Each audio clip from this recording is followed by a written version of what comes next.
Fala minhas amigas, fala meus amigos, tudo jóia? Eu sou Saulo Novaes, um curioso, e sejam todas bem-vindas, sejam todos bem-vindos ao meu, ao seu, ao nosso Papo no Auge, um programa focado na troca de ideias, sem censuras, sem preconceitos, gerando para você conteúdo muito inteligente, por essas ondas sonoras.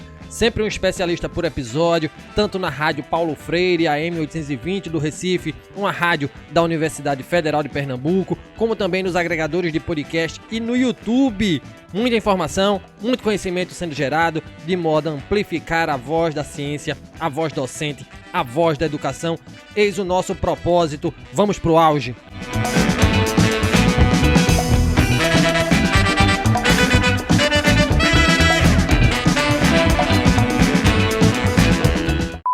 A natureza humana requer, entre as várias habilidades e competências necessárias para viver em sociedade, um conjunto de aptidões que incluem autocontrole, zelo, persistência e a capacidade de automotivação. A esse grupo de aptidões chamamos de inteligência emocional, tão necessária nesses tempos complexos e confusos em toda e qualquer área do conhecimento humano, seja em nível pessoal ou profissional. No que toca aos professores, o contexto atual da educação brasileira favorece a sobrecarga de trabalho dos docentes devido, entre outros fatores, ao aumento na proporção do número de alunos por professor. Além disso, a atual instabilidade nas políticas públicas na educação tende a adicionar outros fatores que podem impactar tanto o desempenho em sala de aula como a qualidade de vida dos docentes de forma diferenciada, seja no ensino público, seja no ensino privado. Por essas e outras, a inteligência emocional tem atraído crescente interesse da academia e já é sabido que pode possibilitar melhor desempenho no trabalho, maior blindagem a possíveis efeitos nocivos do ambiente profissional e melhor qualidade de vida. Será? E para trocar uma ideia com a gente neste Papo no Auge, convidamos a professora Mariana Arantes. A professora Mariana é jornalista, doutora em Educação pela Universidade Federal de Pernambuco, pesquisadora e autora sobre inteligência emocional, atuando com os temas educação emocional, formação docente, integralidade e espiritualidade na educação. É diretora do portal Educação Emocional, cujo fim é produzir e compartilhar conhecimentos sobre as emoções e suas influências nos pensamentos e atitudes de modo a ajudar no desenvolvimento da inteligência emocional das pessoas. E seja bem-vinda, professora Mariana, prazer enorme receber você aqui neste espaço de aprendizagem para tratarmos de um tema tão relevante, professora. Inicialmente, eu gostaria de saber o que te levou aos caminhos da inteligência emocional, aos caminhos da pesquisa e da docência, e mais uma vez, bem-vinda ao Papo no Auge. Muito obrigada, Saulo, pelo convite. Eu estou muito honrada. Essa história de por que eu estou aqui hoje fazendo o que eu estou fazendo, ela começa com uma tristeza. Eu me decepcionei com a profissão que eu escolhi. Eu sou jornalista de profissão, né, de escolha. Sempre quis ser jornalista, queria ser repórter e tal. Consegui, mas me decepcionei. Me decepcionei à medida que eu percebi que o jornalismo hoje, infelizmente, ele não consegue cumprir tanto a sua função social, ou pelo menos isso não dá a audiência que deveria. As pessoas estão muito mais interessadas na desgraça alheia. E isso me incomodou. Me incomodou profundamente. Eu até contei essa história numa palestra no TEDx, que tem no YouTube, para quem quiser ver, eu conto essa história. E eu fui passando algumas etapas, me decepcionando muito, até que chegou um momento quando eu me vi entrevistando a mãe de um adolescente morto no velório desse adolescente. Eu falei, não dá. Para mim não dá. Essa não é uma função social do jornalismo, que é de informar, de esclarecer, de empoderar as pessoas com algo, com um ativo mais raro de todos, além do tempo, que é a informação. Quando você tem informação, você vai muito mais longe, e é nisso que eu acredito. Então, eu fui me decepcionando com o jornalismo, fui buscando outras alternativas, mas via que não dava audiência. E não era o que eu queria. E um dia, eu pedi demissão de todas as minhas frentes de trabalho no jornalismo, de reportagem, e me convidaram para dar aula. E eu não sabia o que esperar, sinceramente. Eu falei assim, bom, ou eu vou me dar bem ou eu vou me dar mal, mas eu vou lá. Eu sei lá, né? E algumas pessoas até falavam assim, você é maluca? Sabe quanto ganha um professor? E outros falavam assim: nossa, é muito legal dar aula, você vai curtir e tal. E realmente foi o que aconteceu. Me lembro até hoje da emoção de entrar em sala de aula na universidade pela primeira vez. Eu dava aula de comunicação interpessoal e comunicação empresarial, e eu fiquei assim fascinada. Meu Deus, que maravilhoso e tal. E eu passei vários semestres muito empolgada, e aí eu comecei a me tocar que não era todo mundo que era empolgado feito eu. Eu era uma professora fora do padrão. E aquilo começou a chamar minha atenção, porque eu era super feliz, entendeu? Assim, adoro dar aula até hoje, aquela coisa de vamos lá, trocar ideias, dava, na época não tinha nem WhatsApp, mas dava e-mail para os estudantes, dava telefone e tal. Ah, pode me ligar. E eu comecei a prestar atenção nas conversas nas salas dos professores. Ai, essa turma de novo não. Eu não acredito. Comecei a conversar com os alunos, e Deus me livre, a aula dessa mulher de novo. Comecei a questionar e fui avançando e fui questionando. Assim, gente, o que acontece? Por que um lugar que é para ser tão feliz, tão produtivo, quando você vai compartilhar conhecimento que tem potencial para impulsionar a vida das pessoas para frente, não é feliz? É um ambiente hostil, de rivalidade. Aquilo começou a me incomodar. Então, comecei olhando primeiro pelos olhos da comunicação, eu comecei a ajudar os meus alunos a se comunicarem melhor, a apresentar melhor os trabalhos, a dar uma mentoria de organização das ideias, de como colocar as ideias no papel, de superar o nervosismo para falar em público. E aí eu comecei a ser procurada por alguns professores que me diziam claramente: eu sei muito na minha área, mas eu não sei passar.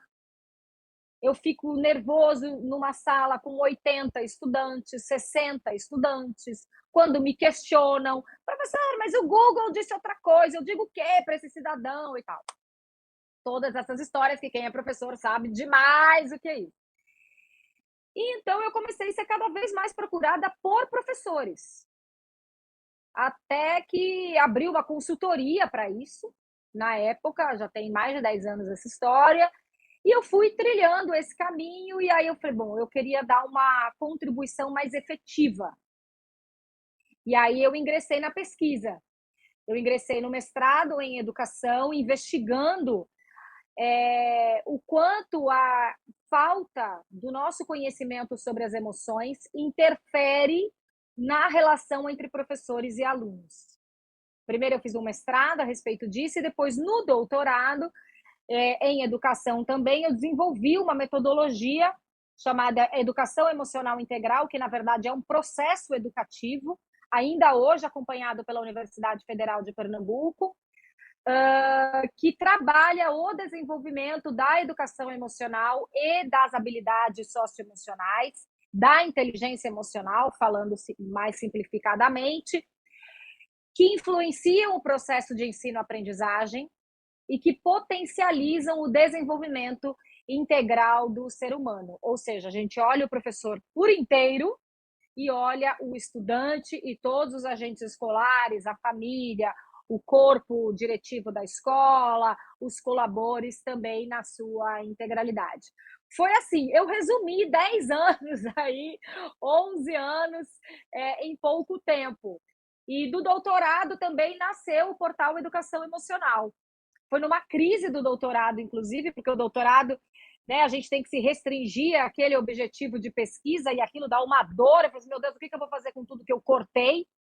Não é possível. E de uma crise no meu doutorado nasceu o portal Educação Emocional, desse desejo de esclarecer mais abertamente para as pessoas sobre a influência das emoções na nossa vida como um todo, nos nossos sentimentos, pensamentos e ações. Sensacional, professor, sensacional. E pegando o gancho da sua fala, eu queria que você destrinchasse o que é o portal educacional. O site é lindíssimo, por sinal. Fiz até um elogio, né, a você lá no WhatsApp, né? Eu queria que você falasse sobre o portal e também, professora, e agora indo um pouco também mais a fundo, né? O tema inteligência emocional, ele está no hype, né, de uns anos para cá. É super comentado, né? Com a pandemia da Covid-19, discutir isso, né, se tornou ainda mais urgente, né? Não somente, como eu falei assim, aqui, né, entre os professores, mas entre muitos, né, todos os profissionais, né? Porque somos seres humanos e temos emoções, obviamente. Sim. Para ficar claro, professora, o conceito, o que é que viria a ser inteligência emocional, o que torna uma pessoa emocionalmente inteligente? Bom, a primeira coisa é aprender que inteligência emocional pode e deve ser desenvolvida. A gente nasce com essa potencialidade, mas a gente precisa aprender a lidar com ela. Por quê? Por uma coisa muito básica. Embora esteja no hype, esteja todo mundo falando sobre isso, a gente também está falando muita besteira e consumindo muita besteira. E eu vou explicar por quê. Somos seres emocionais. Todo mundo. Homem, mulher, idoso, criança, professor, estudante, pais, independentemente de classe, credo, gênero, religião, qualquer coisa, onde mora, etc. Se você é um ser humano, se você é um corpo físico também, porque a gente não tem um corpo, a gente também é um corpo. Se você também é uma mente, porque a gente não tem uma mente não é uma coisa que colocam dentro da gente, a gente é uma mente. Então, nós também somos seres emocionais.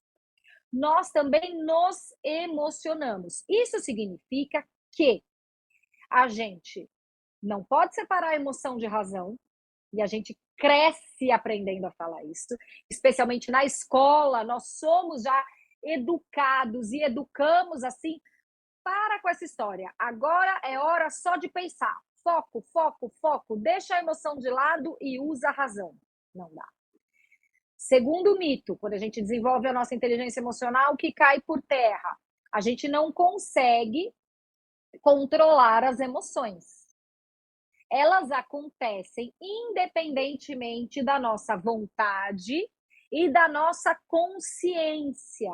E elas acontecem em diversos níveis ou dimensões. Ou seja, quando uma emoção me acomete, tem um estímulo qualquer, que pode ser algo no presente, chegou um assaltante e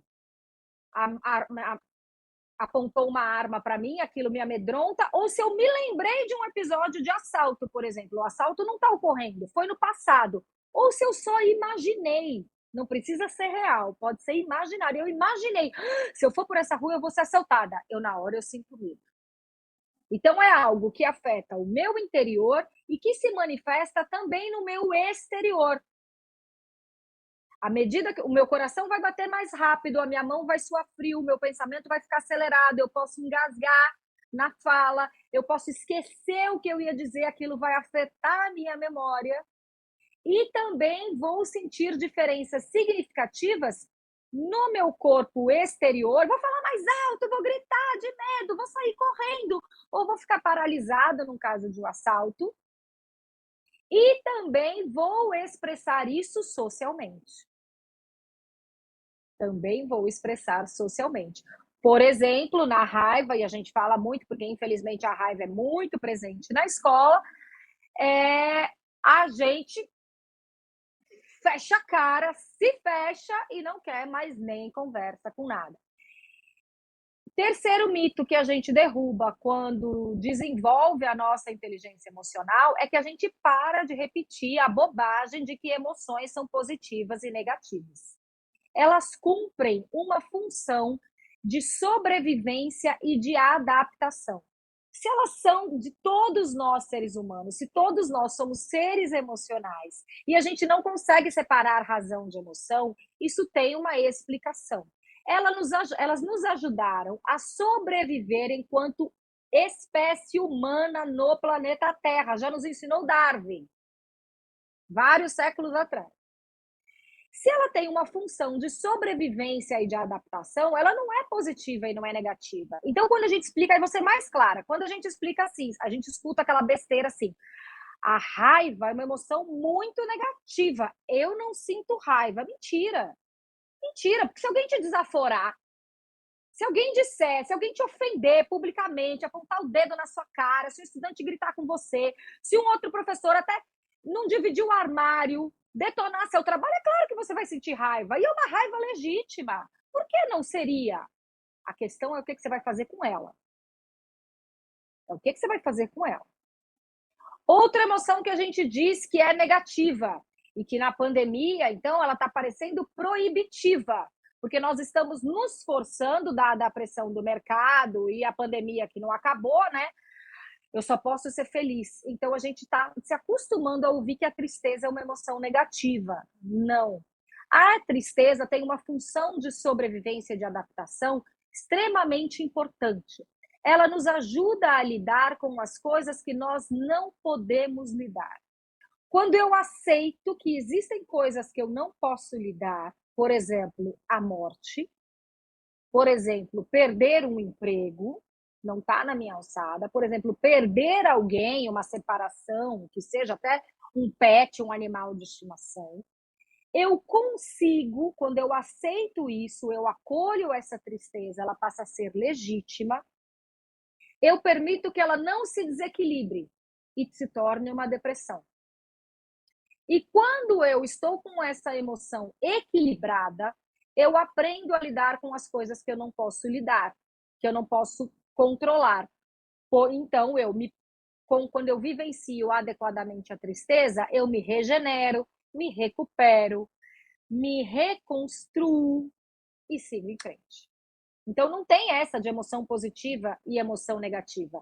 O que tem é uma desregulação das emoções, porque emoção também não tem controle. Eu detesto essa expressão controle as suas emoções. Não, você não vai controlar, porque ela vai lhe acometer, ela vai afetar os seus pensamentos e as suas atitudes, quer a gente queira ou não.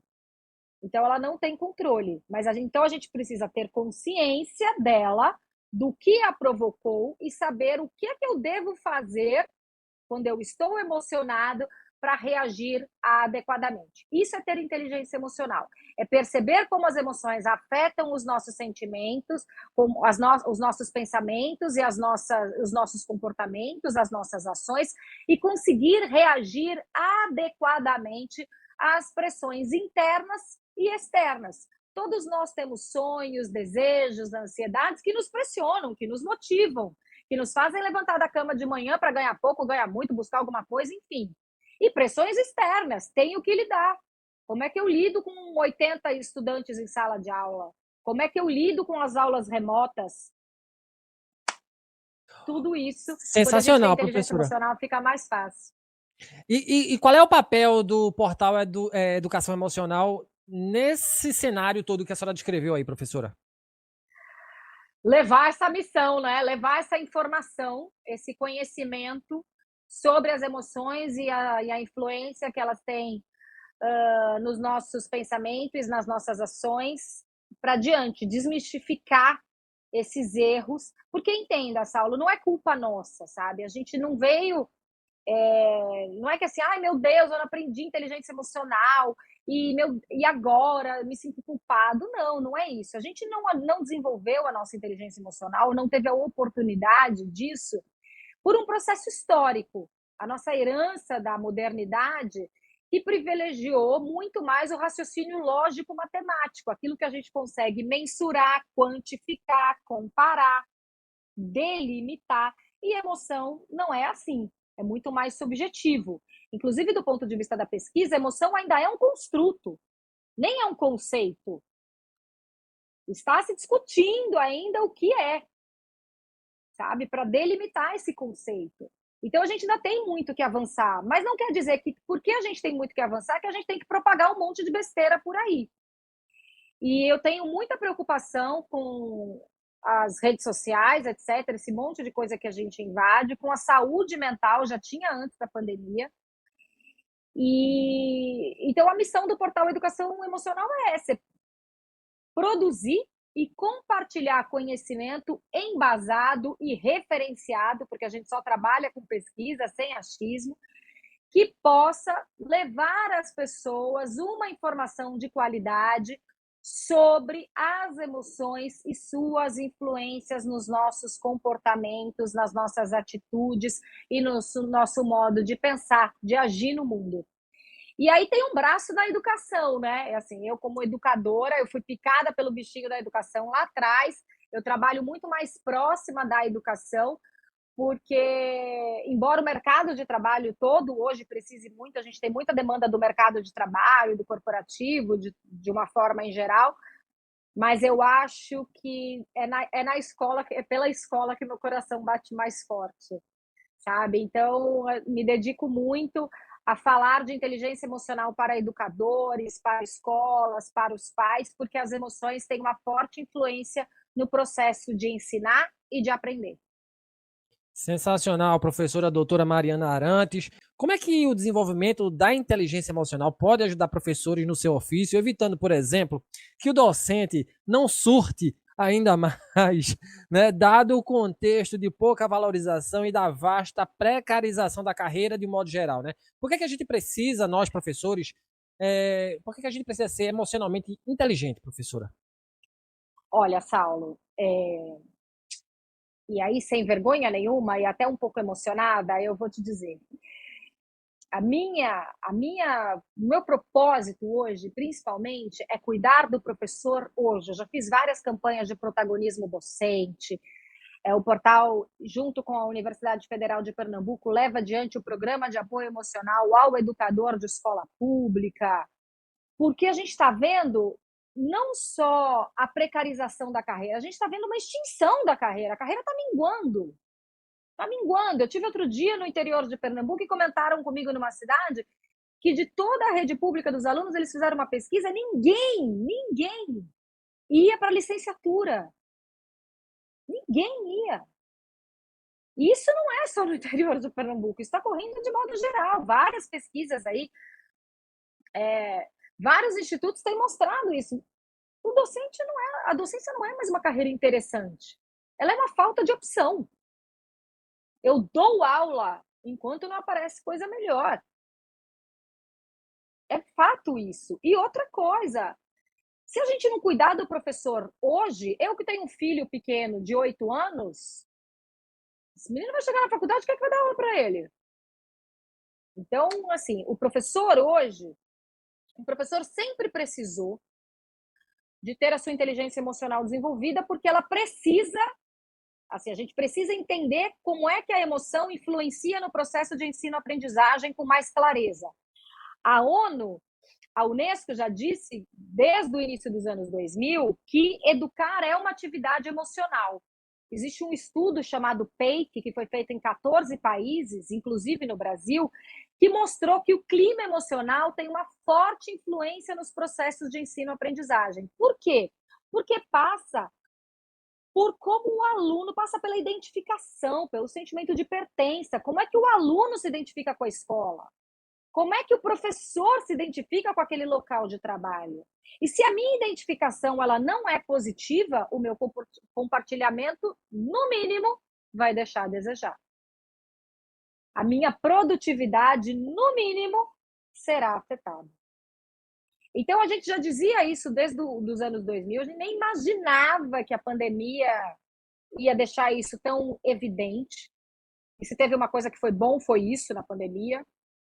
Tá mais fácil para a gente falar sobre isso, porque parecia um bicho de 7 cabeças. Eu, no mestrado e no doutorado, respondi 1.500 perguntas assim: você está estudando sobre o quê, hein? Para que isso? Para quê? Para que falar de emoção? Emoção fica fora da sala de aula. Emoção nunca ficou fora da sala de aula. Eu não tenho um dispositivo que eu aperto e deixo as minhas emoções fora, do mesmo jeito que eu não tiro o nariz só porque eu não quero usar máscara. Que eu não deixo a cabeça em casa só para não pensar num problema. Quando eu estou na sala de aula, eu vou com tudo. Eu vou com tudo. Então, sim, nós precisamos falar sobre as emoções. Por quê? Porque o professor, quando ele consegue entender como as emoções o afetam, ele consegue reagir mais adequadamente às pressões internas e externas. E mais ainda, ele amplia o próprio olhar sobre os estudantes. E a gente consegue evitar muitos problemas na escola. Desde aqueles rótulos do tipo, esse menino é preguiçoso, sempre foi isso e tal, sem perceber que às vezes aquele menino não está preguiçoso.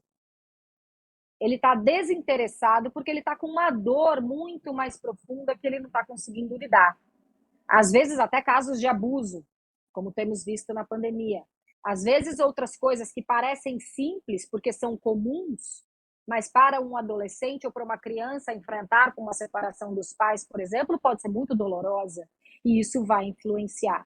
E mais ainda, falando coletivamente, dos casos de bullying. Quantos e quantos casos de bullying a gente não vê nas escolas e a escola parece que toma um choque. Nega para ver se o problema não existe. Casos de racismo também. Nega para ver se não, a nossa. Porque não basta colocar a missão na parede, né? Somos uma escola inclusiva, ararará. Não é só isso. Se a gente não ensinar isso para os professores hoje, o professor não vai aprender só.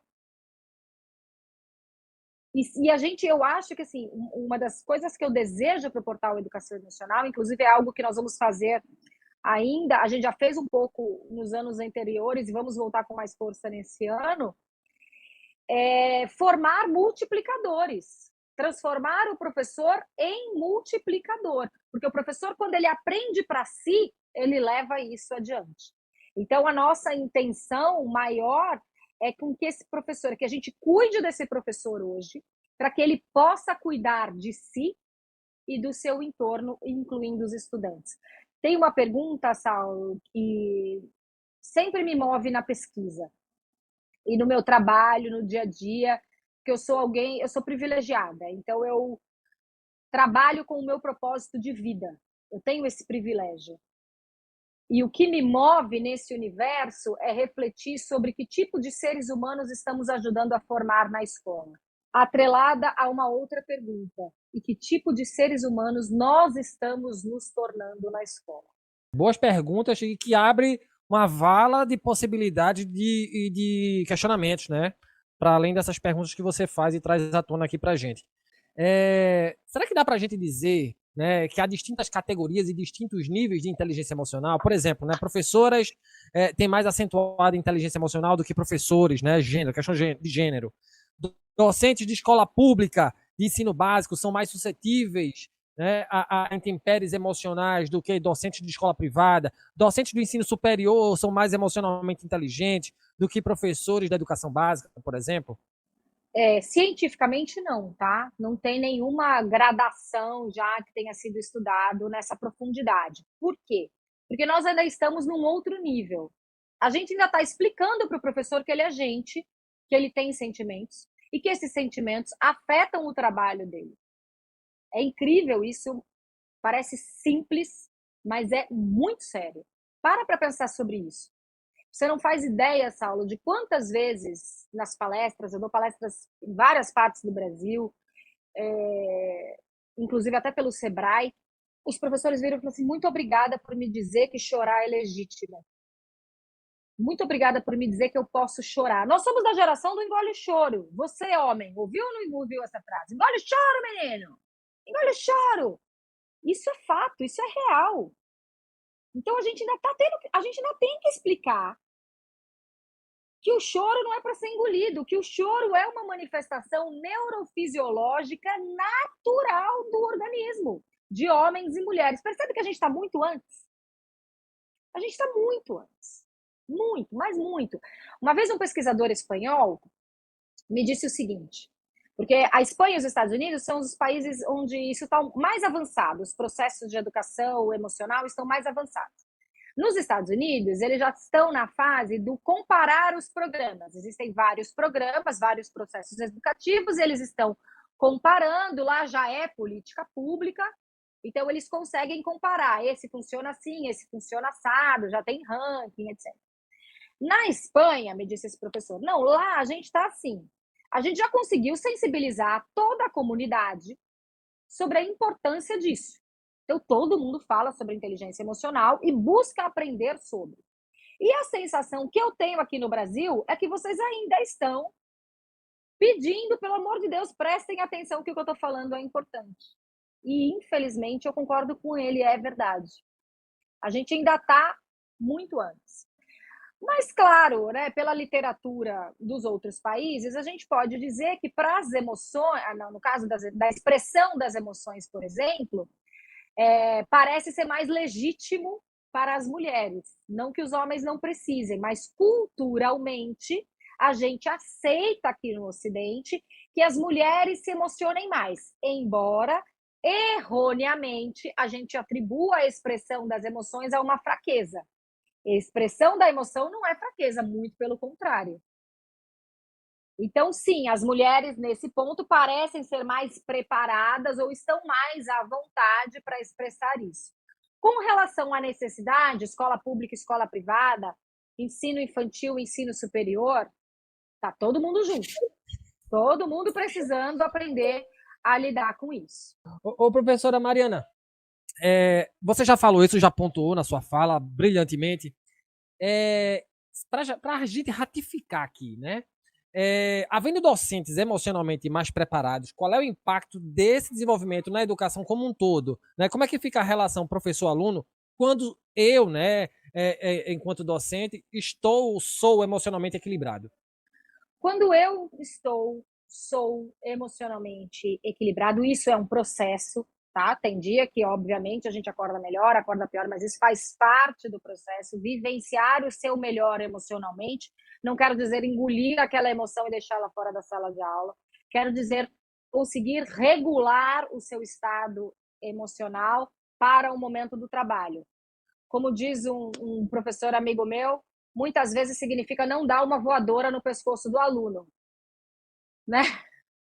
Como às vezes a vontade dá, né? Nos desafia, menino, pensei em dar uma voadora, eu não posso dar essa voadora. Então, quando eu consigo me segurar, eu já estou avançando. Mas eu também não posso engolir aquilo e me fazer mal, sabe? Então, eu preciso trabalhar a expressão dessa emoção de uma outra forma que nem prejudique o estudante e nem me faça mal. A gente tem muitos benefícios. Em primeiro lugar, o professor vai ter mais saúde mental. Vamos falar do professor em primeiro lugar. Saúde mental está na moda, mas não está na moda porque é bonito, está na moda porque é necessidade.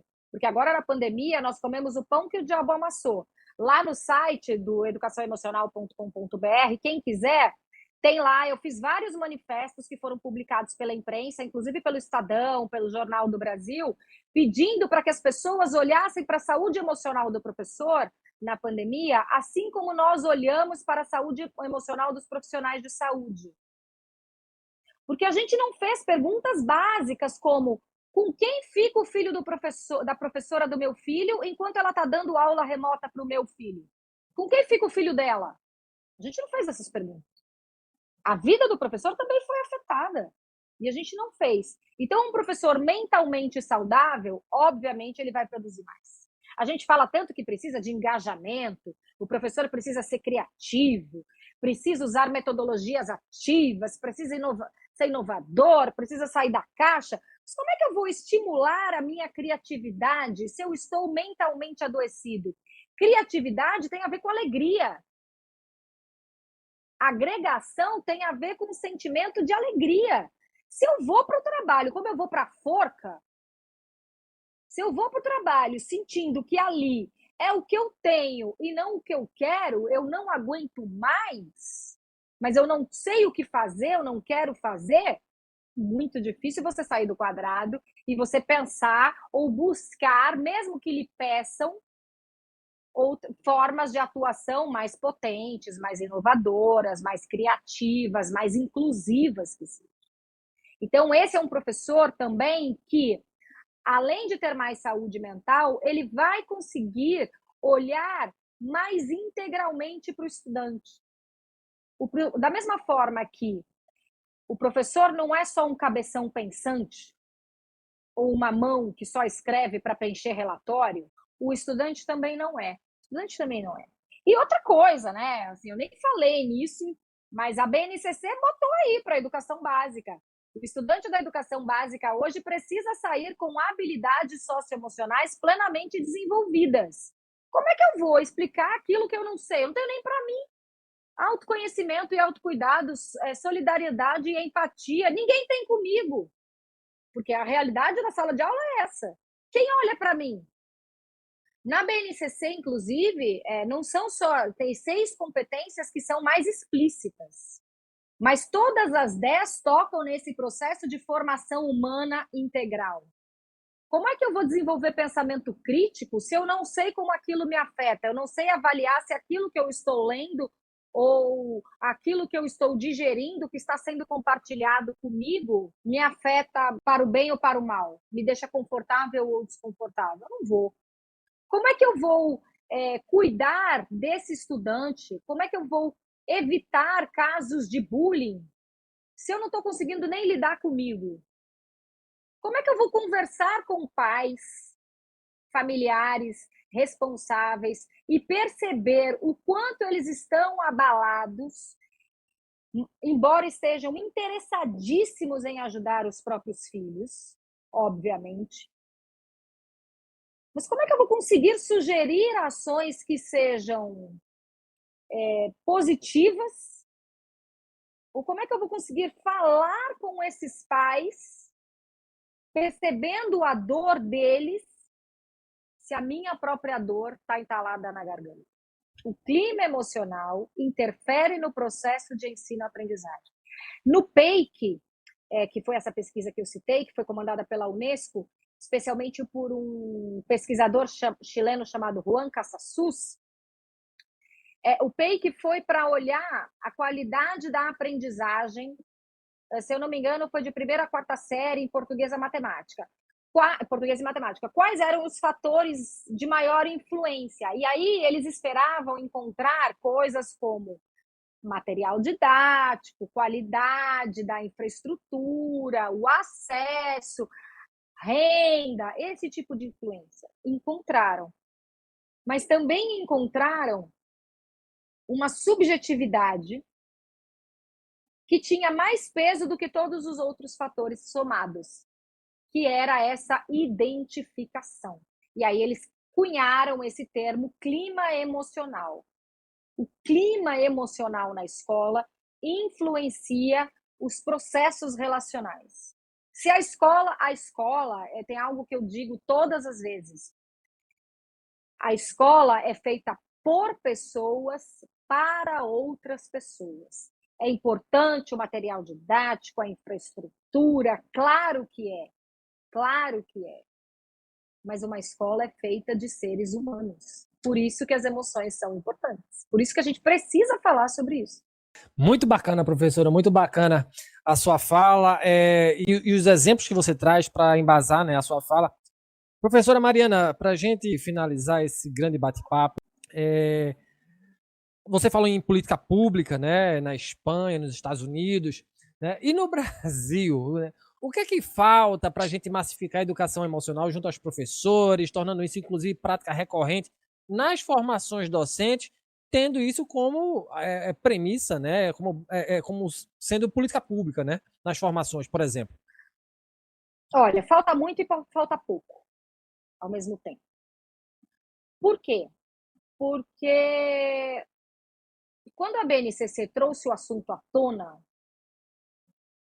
ficou todo mundo assim, meu Deus, o que é isso? Como é que nós vamos discutir isso?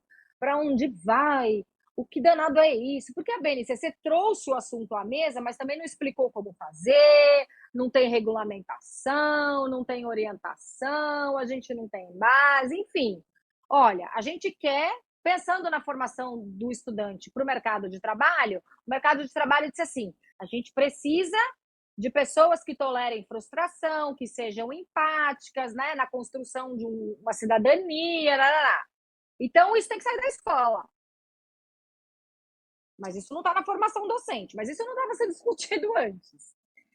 Agora, então, assim, estava muito longe. A BNCC botou na mesa, mas ficou longe. Veio a pandemia e tornou o que era importante urgente. Então, a gente ficou mais perto.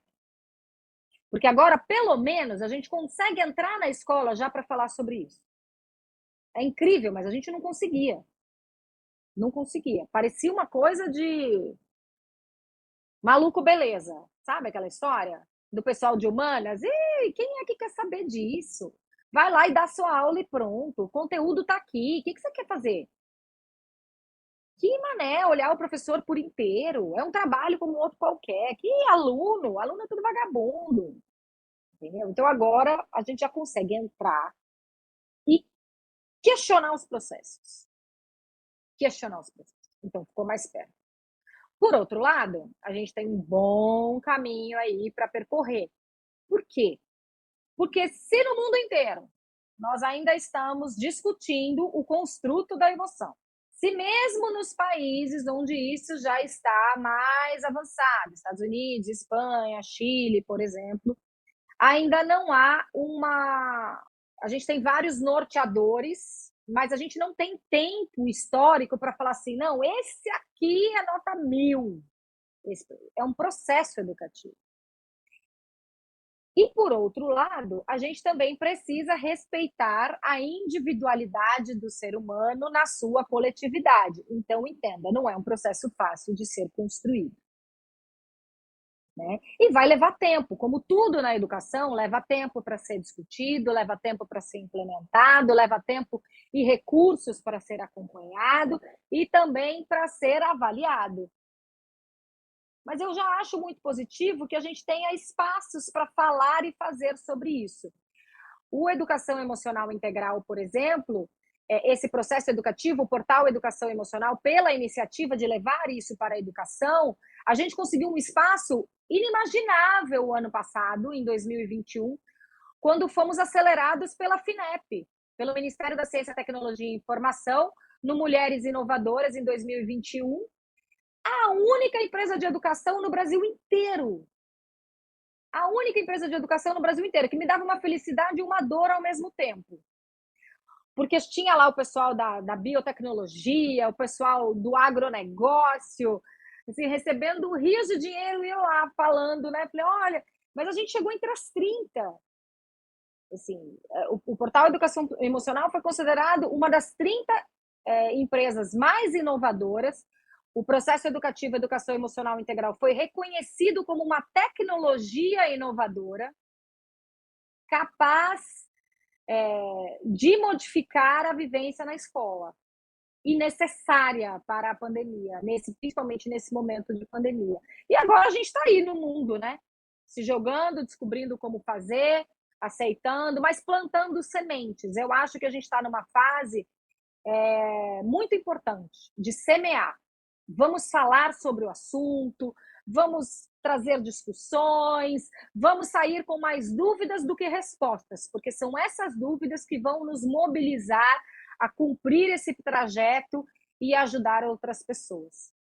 Sensacional, professora Mariana Arantes, e chegamos ao fim do Papo no Auge de hoje. Na pauta, uma conversa sobre inteligência emocional para educadores com a jornalista, professora e pesquisadora Mariana Arantes, que falou agora pra gente, doutora em educação e especialista em educação emocional. Gratidão por sua participação em nosso programa, professora. Sem dúvidas, uma voz necessária no desenvolvimento das emoções dos professores. Como é que a gente faz, como é que a audiência faz para achar você nas mídias, achar o portal? Pode fazer agora o seu merchan. É muito mais um convite, viu? Porque eu sou ruim de merchan. É muito mais um convite. No Instagram, Portal Educação Emocional, @Portal Educação Emocional, tudo junto. E o site é educaçãoemocional.com.br, tá? Por favor, mandem perguntas, mandem questões, me provoquem e eu estou à disposição. No LinkedIn também é Mariana Arantes, no Facebook é Portal Educação Emocional. A gente tem um pequeno canal no YouTube com poucos seguidores, mas tem muitas coisas ali, inclusive os desafios, palestras gratuitas, assim, para rodas de conversa, por exemplo, para estimular uma roda de conversa na escola, tem um lá que é assim, os desafios do educador na pandemia, os desafios do educador no século XXI.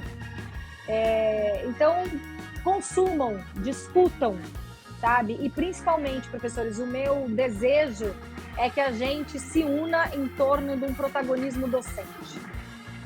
Eu acho que nós, professores, precisamos nos empoderar, porque senão aquele propósito que nos move e que esperam de nós, da gente tornar os estudantes protagonistas, ele fica vazio.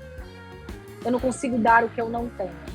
Eu não enxergo o professor como uma alavanca do protagonismo do estudante, mas eu enxergo o professor como um coprotagonista, sabe? Então eu acho que vamos nos unir. Esse é o momento da gente semear e de ninguém soltar o coração de ninguém, Saulo, sabe? Então, por favor, acessem as redes sociais, @portal Educação Emocional, educaçãoemocional.com.br, e vamos junto. Inclusive no MEC, eu soube recentemente até que tem um curso do MEC, que é um curso de educação infantil, sobre formações da educação infantil, que está recomendando o nosso trabalho. Aí já está lá, tem a palestra no TEDx e tal. E para esse segundo semestre, no máximo, a gente vai lançar pelo portal Educação Emocional, vai relançar o Alfabetização Emocional para Educadores, que é a primeira etapa do processo educativo. Está nos nossos planos, eu já quero ouvir aqui um feedback dos professores, o que vocês acham dessa ideia. A gente fazer um curso 100% online, explicando sobre a influência das emoções no processo de ensino-aprendizagem, ensinando os professores a perceber a fazer essa alfabetização emocional. Como é que a emoção se manifesta no nosso corpo, como é que a emoção se manifesta nos nossos pensamentos, como é que eu percebo isso em mim e no outro. E também formar uma comunidade para que a gente se empodere e, além de resgatar esse protagonismo docente que ficou perdido, a gente também forme multiplicadores. Esse é o meu desejo. Gostei disso, hein? Gostei disso, formar uma comunidade e basicamente, assim, essa palavra protagonismo do docente, isso muito me instiga. Professora, brigadão, viu? De coração, obrigado mesmo pela sua participação aqui. Valeu. Eu que agradeço, estou à disposição. Muito sucesso para todos. E lembro a vocês que nos escutam, além do Papo no Auge estar na Rádio Paulo Freire, uma rádio da Universidade Federal de Pernambuco, estamos também nos agregadores de podcast e no YouTube. Nos acompanhem, nos sigam, compartilhem nossos áudios, afinal, conhecimento precisa e deve ser propagado. Não esqueçam de avaliar o programa Papo no Auge no Spotify, dando estrelinhas para o nosso programa. Só assim a gente consegue ranquear este espaço de aprendizagem no Spotify, nos agregadores de podcast. Também ativem o sininho para receber, tão logo a gente lance nos agregadores o Papo no Auge, então não perde nenhum episódio. Um grande abraço a todas e a todos e até o próximo programa. Valeu!